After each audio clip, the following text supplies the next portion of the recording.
ইসলাম নারীকে দিয়েছে যথাযোগ্য সম্মান। ইসলামের বরেণ্য মহামনীষী ও মহামানবেরাও নারীর প্রতি সম্মান জানানোর উপর জোর দিয়ে গেছেন। মহানবী সাল্লাল্লাহু আলাইহি ওয়াসাল্লামের আবির্ভাব এমন এক যুগে ঘটেছিল যখন কন্যা সন্তানদের জীবিত কবর দেয়া হতো। মহানবী সাল্লাল্লাহু আলাইহি ওয়াসাল্লাম নিজ কন্যা ফাতিমাকে নিজের চোখের আলো ও দেহের অংশ বলে উল্লেখ করেছেন।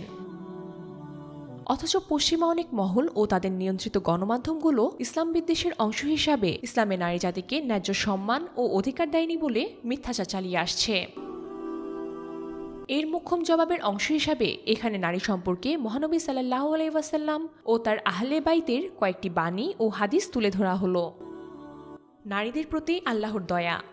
মহানবী হযরত মুহাম্মদ সাল্লাল্লাহু আলাইহি ওয়াসাল্লাম বলেছেন, মহান আল্লাহ পুরুষদের তুলনায় নারীদের প্রতি বেশি দয়ার্দ্র। আর যে পুরুষ তার স্ত্রী বা নারীদের খুশি করবে, মহান আল্লাহ তাকে বিচার দিবস বা কিয়ামতের দিন খুশি করবেন।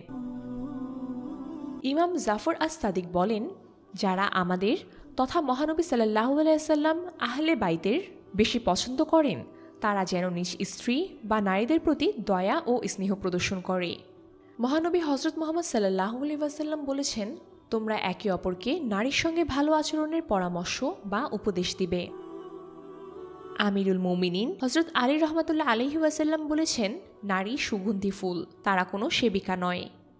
তোমরা তাদের সঙ্গে সবসময় আপোষ করে চলবে, তাদের সঙ্গে ভালো ব্যবহার করবে ও জীবনকে তোমাদের জন্য সুমিষ্ট করবে। মহানবী হযরত মুহাম্মদ সাল্লাল্লাহু আলাইহি ওয়াসাল্লাম বলেছেন, মহান আল্লাহর কাছে স্ত্রীর পাশে তার স্বামীর বসা মসজিদে ইত্তেকাফ করার চেয়েও বেশি প্রিয়।